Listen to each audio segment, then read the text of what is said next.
Voilà un panier qui fait rêver. On va en parler avec Michel Pontet parce que là-dedans, il y a du lourd. Ben oui, il y a le médicament. L'agnole.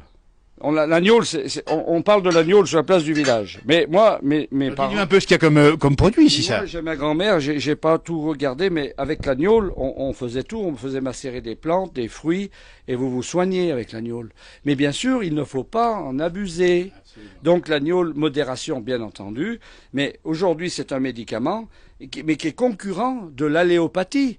L'alléopathie, si vous en abusez, vous devenez bien plus vite malade qu'avec l'agnole. Parce que l'agnole, il faut des années. Mais moi, je suis sur la fabrication. Donc voilà de l'agnole. Ça, c'est de l'agnole qui a été fabriqué avec du cidre, à partir du cidre. Voilà. Donc celle-ci, elle date de 1900. On va faire l'inventaire, tiens. Oui. Donc celle-ci, moi, j'ai pas marqué la date. Elle doit être de 1982. Oui, voilà. Il y a de l'âge. Hein. Oui. Alors ensuite, ici, j'ai de l'agnole de coin.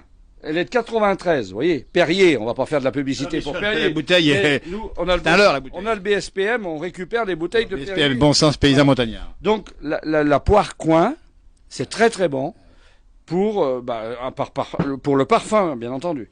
Ici, je m'en vais avoir de la prune de 1993. 93, dites-donc. On n'est pas sur du sirop. Des bouteilles en plus. Oh, ben oui, on récupère, on va pas aller acheter des bouteilles neuves, on va des bouteilles qu'il faut.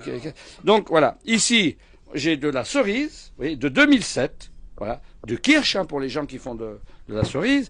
Ensuite, on a ici, je pense que j'ai de la poire, là, qui doit être marquée là, voilà, de la poire, qui date de 1989, l'année où on a construit la maison avec Odette. Ensuite, on va passer quand même sur un produit noble. Je vais parler, dans un premier temps, un apéritif qui s'appelle le Bonal. J'ai connu cet apéritif dernièrement avec une dame qui est centenaire aujourd'hui, qui habitait avec ma maman, enfin dans le même immeuble. Et un jour, je la voyais descendre l'escalier à 95 ans, un dynamisme pas possible, elle conduisait. Je lui dis, écoutez madame, il faut m'expliquer comment vous faites pour avoir cette forme. Elle me dit, mais rien du tout, j'ai une vie saine. Mais j'ai dit, vous avez bien quelque chose. Alors elle me dit, depuis l'âge de la retraite, si je bois un apéritif, je prends du Bonal. Oh! Alors j'ai dit, moi, quand je vais arriver à la retraite, avec l'objectif d'être centenaire, je m'en vais boire le Bonal en apéritif. Alors c'était là. Alors on le trouve où celui-ci? Mais Carrefour Market, moi je l'achète. Voilà, il y en a dans Carrefour Market, sont bien achalandés. Ensuite, on passe à la chartreuse. Alors la chartreuse, là, on est sur un produit qui est fabriqué par les moines chartreux avec 140 plantes. Si vous allez donc en chartreuse, vous pouvez regarder la méthode qu'ils ont pour conserver ce savoir avec un procédé bien de bon sens.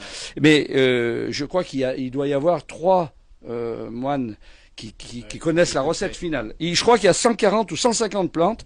Donc ici, ça fait du 43. J'ai pas pris la verte, parce que vous avez la verte qui est à 55. Alors là, on est sur l'élixir.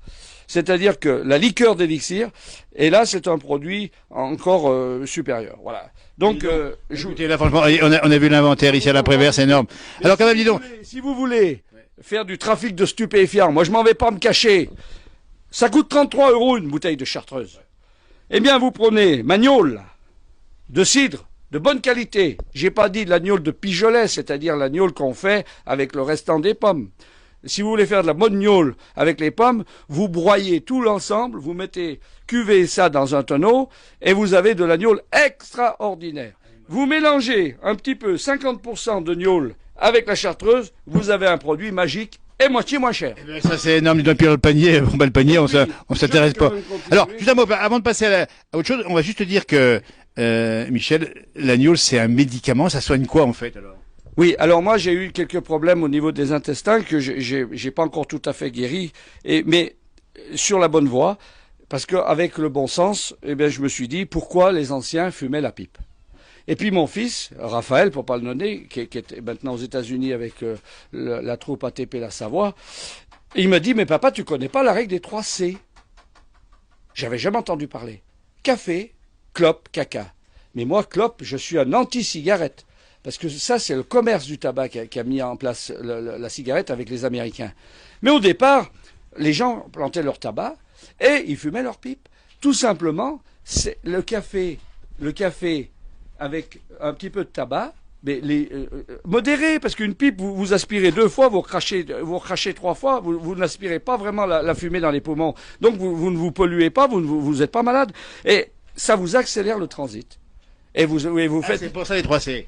Le café, Ouais. pipe, caca. Donc moi, je fais CPC. Café, pipe, caca. Après le repas. Alors ça c'est important parce que c'est des remèdes de bonne santé. Alors l'agneau, on a dit parfois effectivement la digestion, mais souvent on parle du mal de dents, on parle de la grippe. Il y a tellement de... Vous soignez tout. Donc en complément de la pipe, le soir, vous prenez un demi-verre de liqueur, c'est-à-dire le petit verre de gnôle. Faut pas boire 1 litre de gnôle, quoi. Je vois des gens, ils boivent des tequilas au mètre. Ils vous font un tequila au mètre, ils se saoulent exprès. Mais c'est pas ça qu'il faut faire. On utilise le médicament. Alors ta préférée c'est laquelle? Mais j'ai pas de préféré, moi, suivant les besoins. À quelle heure tu les bois? Suivant le goût, mais j'ai pas d'heure. Je vous ai dit, la chartreuse le soir. Ça, c'est mon petit régulier. Et puis le bonal, si je dois boire l'apéritif avec René, on se fait un petit bonal, tranquille, sans voilà. exagérer. Et puis Noël, Jean-Noël, tu vas pouvoir quand même goûter le bonal. Mais bien sûr qu'on va goûter. En tout cas, un grand merci de ces recommandations et avec modération. Alors je n'ai plus oublié. Oui, j'ai plus de génépi. Mais René, c'est un spécialiste du génépi. Il va, malgré son petit incident de parcours, il va encore ramasser le génépi avec Agnès dans le glacier au Mont-Cenis, oui. Donc là, il taquine le champ, il explique bien, qu'on comprenne bien comment ça se passe ici, parce que ça c'est incroyable. Alors, il va encore chercher René le Genépi, c'est vrai ou pas? Non, je vais sur la route du Genépi. Sur la route, mais d'accord, c'est pas Je Genépi. monte pas dans les rochers, je peux Absolument. plus. C'est pas l'envie qui m'en manque, mais bon. Mais tu l'as eu fait quand même ça. Ah bah oui, oui. Et alors la recette du Genépi selon René, c'est quoi? Bah, de l'agneau, des brins de Genépi et du sucre. 40 brins, 40 sucres. Oui, Ça, c'est la règle de base. 40 brins, 40 sucres, mais c'est trop sucré. 40 jours 40 jours. 40 jours, minimum. de macération de la plante. Absolument. Mais moi, j'en mets que 28 sucres. Voilà. Ça fait moins sucré et c'est plus facile à compter. Et voilà. Et puis l'agneau, il faut la boire en altitude parce que vous avez un meilleur parfum. Elle est bien meilleure en altitude, l'agneau. Quand on fait le Mont Charvin avec René, on a toujours notre petite topette. Dans la topette, eh ben il y a le Genépi. Eh bien, un grand merci, messieurs, de ce témoignage un peu inédit ici dans la montagne. On l'a compris, ici, il y a du choix. Avec modération, mais n'hésitez pas. On a compris que ça soigne beaucoup de choses. Allez, moi, cette belle image aussi pour finir.